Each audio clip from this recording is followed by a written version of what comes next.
सोचिए अगर आपसे कोई कहे मैं रुक नहीं सकता और फिर भी आप उससे सीखना चाहें तो आप क्या करेंगे। ज़्यादातर लोग कहेंगे ठीक है फिर कभी। लेकिन इतिहास में एक ऐसा पात्र है जिसने कहा तो मैं आपके साथ चलूंगा। चलूंगा नहीं, उड़ूंगा। आज की कहानी हनुमान जी की है, लेकिन ध्यान से सुनिएगा। ये कहानी शक्ति की नहीं है, ये कहानी है सीखने की भूख की। हम हनुमान जी को अक्सर एक ही फ्रेम में देखते हैं, गदा, शक्ति, राम भक्ति। लेकिन बहुत कम लोग उनका दूसरा रूप देखते हैं, एक ऐसा रूप जो आज के समय में सबसे ज्यादा रेलेवेंट है, विद्यार्थी हनुमान। जब हनुमान जी ने तय किया कि उन्हें संपूर्ण शास्त्रीय ज्ञान चाहिए तो उन्होंने किसी आश्रम का नाम नहीं लिया, किसी ऋषि की खोज नहीं की। उन्होंने चुना सूर्यदेव को। और यह कोई भावुक निर्णय नहीं था। सूर्य मतलब समय, अनुशासन, निरंतरता। सूर्य रोज निकलता है, बिना एक्सक्यूज, बिना छुट्टी। हनुमान जी समझते थे, अगर मुझे ऐसा ज्ञान चाहिए जो कभी रुके नहीं, तो गुरु भी रुकने वाला नहीं होना चाहिए। आज हम ऐसे गुरु ढूंढते हैं जो हमारे स्केड्यूल के हिसाब से हो। हनुमान जी ने ऐसा गुरु चुना जिसके हिसाब से उन्हें खुद बदलना पड़ा। यहीं से ये कथा हमारी कंफर्ट जोन तोड़ती है। हनुमान जी सूर्यदेव के पास पहुंचे। सूर्यदेव ने कहा, मैं रुक नहीं सकता। और ये कोई अस्वीकृति नहीं थी, ये सत्य था। सूर्य रुकता नहीं है। और तभी हनुमान जी ने अपना पहला बड़ा त्याग किया। उन्होंने कहा, तो मैं आपके साथ चलूंगा। और फिर वो उड़ने लगे, दिनों तक, सप्ताहों तक, तेज प्रकाश के सामने, असीम गति के साथ। सोचिए, आज हमें एक किताब पढ़ते हुए फोन देखना पड़ता है, और वहाँ हनुमान जी सूर्य के साथ उड़ते हुए वेद सीख रहे थे। यही वो जगह है जहाँ मैं रुकता हूँ और आपसे पूछता हूँ, क्या हमें सच में ज्ञान चाहिए या सिर्फ वो वर्जन चाहिए जो आराम से मिल जाए। सूर्यदेव ने हनुमान जी को वैदिक ज्ञान दिया, व्याकरण, शास्त्र, बोध। लोक परंपराओं में इन्हें 9 दिव्य विद्याएं कहा जाता है। ये कोई सिलेबस नहीं था, ये जीवन को समझने का ढांचा था। और हनुमान जी असाधारण थे, कम समय में अधिकांश ज्ञान आत्मसात कर लिया। लेकिन हर यात्रा में एक दीवार आती है।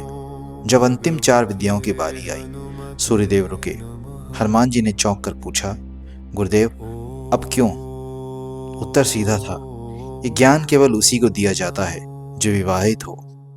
यहाँ कहानी सबसे ज्यादा गलत समझी जाती है। लोग सोचते हैं ये ब्रह्मचर्य के खिलाफ है। नहीं, ये कहानी उस संघर्ष की है जहाँ नियम और उद्देश्य आमने सामने खड़े हों। हनुमान जी के सामने 2 रास्ते थे, ज्ञान अधूरा छोड़ दें या अपने संकल्प को तोड़ दें। और उन्होंने दोनों को अस्वीकार कर दिया। उन्होंने कोई शॉर्टकट नहीं मांगा, कोई छूट नहीं मांगी। उन्होंने बस कहा, गुरुदेव कोई ऐसा मार्ग हो जिससे धर्म भी बचे और ज्ञान भी। तभी सूर्यदेव ने एक दिव्य स्वरूप प्रकट किया। एक कन्या, सुवर्चला। वह गर्भ से उत्पन्न नहीं थी, वह ऊर्जा थी, चेतना थी। सूर्यदेव बोले, यह विवाह जीवन के लिए नहीं होगा, यह नियम की पूर्ति के लिए होगा। यही बात आपको समझनी है। ये कहानी शादी की नहीं है, ये कहानी है कर्तव्य और उद्देश्य की। ज्येष्ठ शुक्ल दशमी के दिन यह विवाह संपन्न हुआ। कोई उत्सव नहीं, कोई भोग नहीं, विवाह हुआ।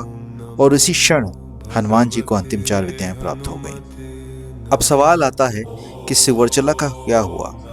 वो किसी गृहस्थ जीवन में नहीं गई, वो किसी कहानी का अगला अध्याय नहीं बनी, वो सूर्य में ही विलीन हो गई, क्योंकि वो कभी अलग थी ही नहीं। और अब यहाँ एक बहुत जरूरी बात समझिए, ये कथा केवल मौखिक परंपरा नहीं है और केवल कहानी भी नहीं है।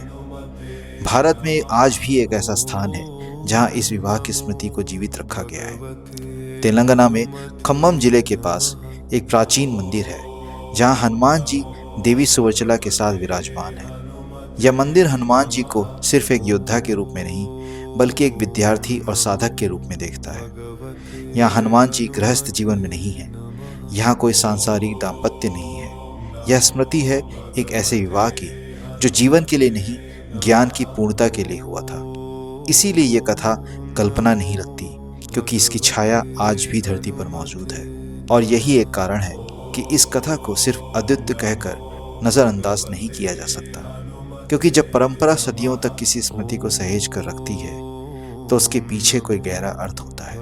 इसीलिए हनुमान जी विवाहित होकर भी सदैव ब्रह्मचारी रहे, और इसीलिए ये कथा आज भी जीवित है, क्योंकि ये पूछती है, क्या आप ज्ञान के लिए खुद को बदलने को तैयार हैं, या सिर्फ तब तक जब तक आपको उड़ना या दौड़ना ना पड़े। अगर आप यहाँ तक सुन पाए हैं तो शायद आप भी उस यात्रा के लिए तैयार हैं। अगर आपको यह जानकारी अच्छी लगी हो तो कमेंट में जय श्री राम अवश्य लिखें, और रील पुराण को सब्सक्राइब करना ना भूलें। जय श्री राम। भगवते हनुमते